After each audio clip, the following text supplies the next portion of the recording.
የህወሓት አመራር በፌዴራል መንግስት ላይ መዛታቸው ጳጳሱ ለመቄዶንያ በስጦታ ያበረከቱት መኖሪያ ቤት መነጋገሪያ መሆን የሟች ቲክቶከር ቦኒ ጉዳይ ፖሊስ እየመረመረ መሆኑን መግለጹ ከውጭ ደግሞ የመካከለኛው ምስራቅ ጦርነት ማገርሸትና የኃያሉ የጦር ጉሰማን የተመለከቱ መረጃዎችን ይዘናል። ሚዲያው ኢትዮ አምባ ነው። እንድትከታተሉን ጋብዘናችኋል።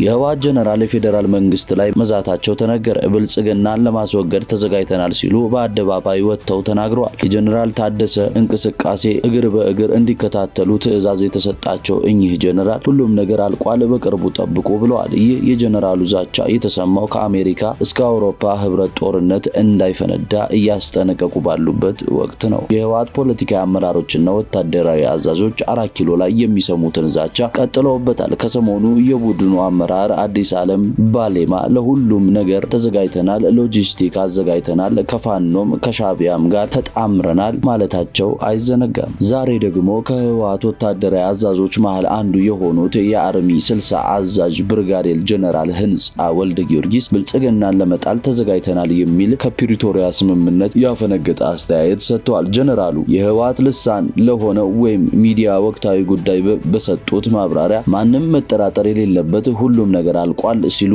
ተደምጠዋል። ጀነራሉ ብዙዎች ተሰውተናል ያሉትን በተናጠል ክልላዊ ምርጫ የተመሰረተውን የህወሓት መንግስት መመለስ የህልውና ጉዳይ ነው ብለዋል። የሁለት ዓመታት ደም አፋሳሽ ጦርነት መሬት ለማስመለስ ሳይሆን 2.8 ሚሊዮን ህዝብ የመረጠውን መንግስት ለማስመለስ ነው ያሉት ጀነራሉ በጦርነቱ 1 ሚሊዮን ሰው ሞቷል የሚለውን ተውት፣ የተገደሉት በሺዎች የሚቆጠሩ ናቸው ሲሉ ተደምጠዋል። ጀነራሉ መስዋዕት ከፍለንበታል ያሉትን ህወሓት መራሹን መንግስት ለመመለስ ሙሉ ዝግጁነት አለን ብለዋል። ዳግም ጦርነት ይቀሰቀሳል ተብሎ ከፍተኛ ስጋት ስለፈጠረው ውጥረት ማብራሪያ የሰጡት ጀነራሉ ድጋሚ ከተዋጋን የነበረውን መንግስት ለመመለስ ነው ይላሉ። የፕሪቶሪያው ስምምነት ከዚህ በኋላ ዋጋ እንደሌለው የገለጹም ሲሆን ከዚህ በኋላ ወደ ኋላ የሚመልሰን ኃይል የለም ብለዋል። የፌዴራል መንግስት በስምምነት ሰበብ ትግራይን ከፋፍሏል በማለት የከሰሱ ሲሆን እንደ ጌታቸው ረዳ ያሉ ግለሰቦች እንደ ጠላት እንታገላቸዋለን ብለዋል። ጀነራሉ ትግራይን ከርተዋል ያላቸውን ኃይሎች ከፌዴራል መንግስት ጎን ተሰልፈዋል፣ የህወሓት አመራሮችን ለማጥቃት እየተዘጋጁ ነው በማለት ከሰዋል። ከዚህም የህወሓት አመራሮች የጥቃት ኢላማ በመሆናቸው በነጻነት መንቀሳቀስ እንዳይችሉ መሆኑን የጠቆሙ ሲሆን በእነ ደብረጽዮን በኩል ከወዲሁ ጥንቃቄ ማድረግ መጀመሩን ጠቁመዋል። ከባለፈው ጦርነት ተምረናል ያሉት ጀነራሉ ዳግም ውጊያ ከተቀሰቀሰ እንደ በፊቱ በቀላል እጅ አንሰጥም ብለዋል። የህወሓት መንግስት በመመለስ የቤት ስራችንን ጨርሰናል ያሉት እኚህ ወታደራዊ አዛዦች ቀጣዩ ጉዞ የትግራይን ብሔራዊ ጥቅም ማስከበር ነው ማለታቸው ነው የተሰማው። በክርስቲያን ታደለና ዮሐንስ ቧያለው ላይ ድብደባ የፈጸመው ፖሊስ ሊከሰሱ መሆናቸው ተነገረ። በእነ አቶ ዮሐንስ ቧያሌውና በአቶ ክርስቲያን ታደለ መዝገብ ስር በሚገኙ ተከሳሾች ላይ የቂሊንጦ ማረሚያ ቤት አመራር ኢንስፔክተር ድሪባ ሰንበታ ፈጸመዋል በተባለው የሰብአዊ መብት ጥሰት ምክንያት የፌዴራል ፖሊስ በምርመራ አጣርቶ ለአቃቤ ሕግ ማስረከቡን ለፍርድ ቤት አስታውቋል። የማረሚያ ቤቱ ጥበቃና ደህንነት ኃላፊ ኢንስፔክተር ድሪባ በሽብር ወንጀል ተጠርጥረው በማረሚያ ቤት የሚገኙት ተከሳሾች ላይ ደብድበዋል፣ ጠያቂ ቤተሰቦቻቸውን አዋርደዋል፣ የአማራን ህዝብ በጅምላ ተሳድበዋል ሲሉ የህሊናና የፖለቲካ እስረኞች ለፍርድ ቤት ማመልከታቸውን ተከትሎ ምርመራ መጀመሩን ምንጮች ተናገሩ። ሚያዝያ 2018 ዓ.ም በዋለው ችሎት ፍርድ ቤቱ ኢንስፔክተር ድሪባ ፈጽመውታል የተባለውን የወንጀል ፍሬ ነገር በተመለከተ የፌዴራል ፖሊስ የደረሰበትን ሂደት ጠይቋል። የፌዴራል ፖሊስም ከረጅም ጊዜ መጓተት በኋላ ጉዳዩን አጣርቶ ክስ እንዲመሰርት መዝገቡን ለአቃቤ ሕግ መላኩን ለፍርድ ቤት አረጋግጧል። አቃቤ ሕግ ከፖሊሶች የቀረበለትን የምርመራ መዝገብ መሰረት አድርጎ በኢንስፔክተር ድሪባ ሰንበታ ላይ በቅርቡ ክስ ይመሰርታል ተብሎ ይጠበቃል።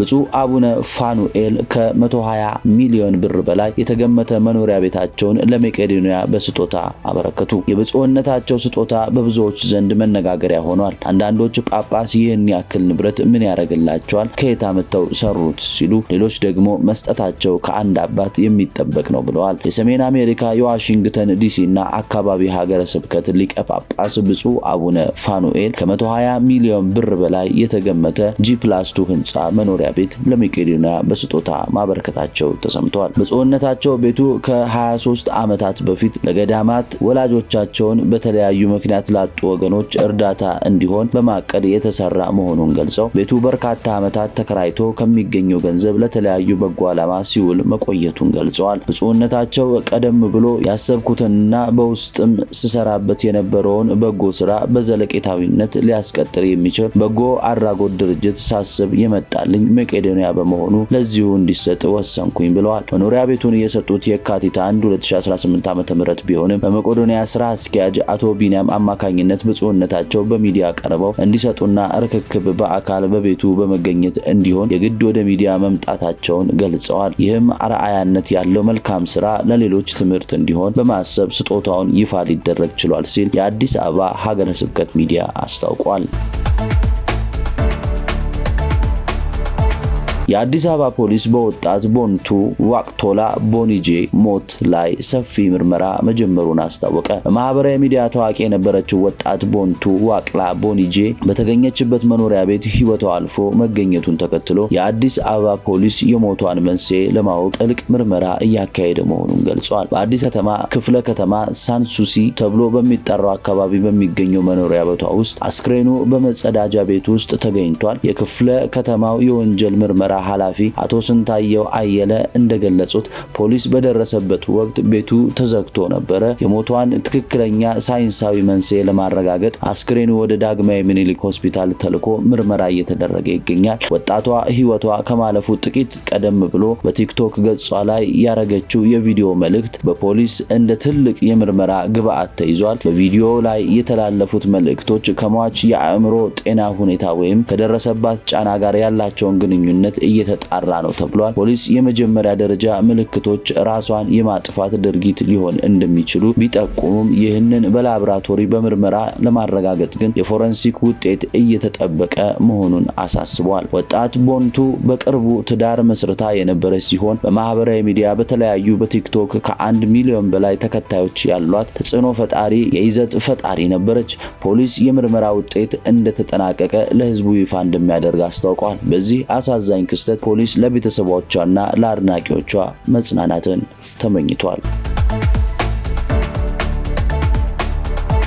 የውጭ ዜና የኢራን የውጭ ጉዳይ ሚኒስቴር ቃል አቀባይ ኢስማኤል ባጋሃድ አሜሪካ የከፈተችውን ጦርነት በመወንጀል የኢራን ላይ ያደረሰችውን ጥቃት ራስን የመከላከል ጉዳይ አለመሆኑን የዋሽንግተንን ሐሳብ ተቃውመዋል። የኢራን ጠቅላይ መሪ ሙጅተባ ካሜኒ ቴሄራን የባህር ሰላጤ አካባቢ እንደምትጠብቅ እና በሆርሙዝ የባህር ዳርቻ ላይ የጠላትን ግፍ ታስወግዳለች በማለት ተናገሩ። ኢራን የቀጠናውን ሀገራት የአሜሪካን ጦርነት ሰፈር በሀገራቸው ውስጥ እንዳያስተናግዱ እና ራሳቸውን ከዋሽንግተን እንዲያርቁ መጠየቃቸውን ተቃውመዋል። በሌላ ዜና በቤይሩት የሚገኙ የአሜሪካ ኤምባሲ በሊባኖስና በእስራኤል መካከል ቀጥተኛ ግንኙነት እንዲኖር ጠይቋል። እስራኤል ሐሙስ ዕለት በሊባኖስ በፈጸመችው ጥቃት ቢያንስ 32 ሰዎች ሲገደሉ ሂዝቦላ በደቡብ ሊባኖስ በእስራኤል ወታደሮች ላይ ተኩስ ከፍታለች። ይህ በእንዲህ እንዳለ ሂዝቦላ ዝቅተኛ የቴክኖሎጂ ፋይበር ኦፕቲክ ኬብል ድሮኖችን ያለ ራዲዮ ሲግናሎች ለማብረር በመጠቀም በደቡባዊ ሊባኖስ የእስራኤል ወታደሮች ለጥቃቶች እንዲጋለጡ ማድረጉ ተሰማ። የሊባኖስ ጠቅላይ ሚኒስትር ናዋፍ ሰላም እያንዳንዱ ኢንች በእስራኤል የተወረወረ የሊባኖስ ግዛት መልሶ ለማግኘት ጠንክረን እንቀጥላለን ሲሉ ተናገሩ። የሲንጋፖር ጠቅላይ ሚኒስትር ሎረንስ ወንግ በተራዘመ የሆርሙዝ የባህር ዳርቻ መዘጋት ምክንያትና በኢራን ላይ በሚደረገው ጦርነት የኢኮኖሚ እድገት እንደሚቀንስ አስጠነቀቁ። ኢራን በተኩስ አቁም ስምምነት ወቅት የሚሳኤልና የድሮን መሰረተ ልማቶችን እየገነባች መሆኑ ተነገረ። ኢራን በአሁኑ ወቅት ያለውን የተኩስ አቁም ስምምነት በመጠቀም ቀደም ሲሉ ጥቃቶችን ጉዳት የደረሰባቸውን የተተኳሽ ማስወንጨፊያ ቦታዎችን ጨምሮ ከመሬት በታች ያሉ የሚሳኤልና የድሮን ስርዓቶችን መልሳ እየገነባች እያጠናከረች መሆኑ ተዘግቧል። ጥረቶች ትኩረት ያደረጉት በድብቅ ተቋማትና በተመሸጉ መሰረተ ልማቶች ላይ ሲሆኑ ይህም የጥቃት አቅም መልሶ ለማግኘት ሊኖር ለሚችል ከፍተኛ ውጥረት ለማዘጋጀት የሚደረግ ግፊት መሆኑን ያሳያል ተብሏል። ይህ እርምጃ አሁን ያለውን የለዘበ ሁኔታ ስልታዊ እንጂ ወደ ሰላም ለመውረድ የታሰበ እርምጃ ላይሆን እንደሚችል ጠቁመዋል። የትራምፕ አስተዳደር በሆርሙዝ የባህር ሰርጥ ለኢራን የሚከፍልን ማንኛውንም ክፍያ የሚከለክል አዲስ መመሪያ ወጣ። የዶናልድ ትራምፕ አስተዳደር በሆርሙዝ የባህር ሰርጥ በኩል የሚያልፍ ንግድ መርከቦችን ለኢራን መንግስት የሚደረግ ማንኛውንም አይነት የክፍያ ተግባር የአሜሪካን ማዕቀብ እንደመጣስ እንደሚቆጠር በይፋ አስታውቋል። በመመሪያው መሰረት በማንኛውም የገንዘብ ማስተላለፊያ መንገድ ላይ ኢራን ክፍያ የሚፈጽም አካላት ከባድ የኢኮኖሚ ማዕቀብ ይጠብቃቸዋል ተብሏል። ይህም በፋይናንስ ተቋማት ጥቁር መዝገቡ ውስጥ መካተትን፣ በውጭ አገራት የሚገኙ ንብረቶች መታገድንና የህግ ተጠያቂነትን እንደሚያካትት ተነግሯል። የትራምፕ አስተዳደር በዚሁ ሁኔታ ላይ ምንም አይነት መቻቻል እንደማይኖር የገለጸ ሲሆን መመሪያው ያለምንም ልዩ ሁኔታ በሁሉም አካላት ላይ ተፈጻሚ እንደሚሆን አረጋግጧል። ይህ እርምጃ አሜሪካ በኢራን ላይ የምታደርገውን የኢኮኖሚ ጫና ይበልጥ ለማጠናከር ያለመ መሆኑ ተገልጿል። ኢራን ከአሜሪካ ጋር ግጭት የመከሰት እድሉ ከፍተኛ መሆኑን በመግለጽ የጦር ኃይሎችን በተሟላ ዝግጁነት ላይ ማቆሟ ተነገረ። ከፍተኛ የኢራን ወታደራዊ መኮንኖች መሐመድ ጃፋር አሳዲ ሀገራቸው ከአሜሪካ ጋር አዲስ የጦርነት ምዕራፍ ውስጥ የመግባት እድሏ በጣም ከፍተኛ መሆኑን አስጠንቅቀዋል። አዛዡ አክሎም የኢራን የጦር ኃይሎች ከማንኛውም አይነት የስሌት ስህተት የሚመነጭ ጥቃት ለመመከት አሁን በሙሉ የውጊያ ዝግጁነት ላይ እንደሚገኙ አረጋግጠዋል። ጀነራል አሳዲ ኢራን በሁሉም ዘርፎች አስፈላጊውን ቅድመ ዝግጅት ማጠናቀቋን አጽንኦት ሰጥተው የተናገሩ ሲሆን ይህም ውጥረቱ ወደ ከፋ ደረጃ የሚመራ ከሆነ ሀገሪቱ ያላትን የመከላከያና የአጸፋ ጥቃት ብቃት የሚያሳይ መሆኑን ጠቁመዋል። ይህ የኢራን ማስጠንቀቂያ የተሰማው በሁለት ሀገራት መካከል ያለውን ወታደራዊ ፍጥጫ በበረታና ቀጠናዊ ውጥረት በከፍተኛ ሁኔታ በናረበት ወቅት ነው። በመካከለኛው ምስራቅ ያለው ስልታዊ ጫና በየጊዜው እየጨመረ መምጣቱ ለሁኔታው መባባስና ምክንያት ተጠቃሽ ሆኗል። ወቅታዊ ሁኔታ ከከፍተኛ ውጥረት ባለፈ እጅግ አሳሳቢና ተሰባሪ ደረጃ ላይ መድረሱን የገለጹት ወታደራዊ አመራሩ በዚህ ስሱ ወቅት የሚፈጠር ማንኛውም መጠነኛ ስህተት ቀጠናዊ የጦርነት እሳትን ሊያቀጣጥል እንደሚችል አመልክተዋል። ተመልካቾቻችን መረጃዎቻችን እነዚህን ይመስሉ ነበር። አብራችሁን ስለቆያችሁ እናመሰግናለን።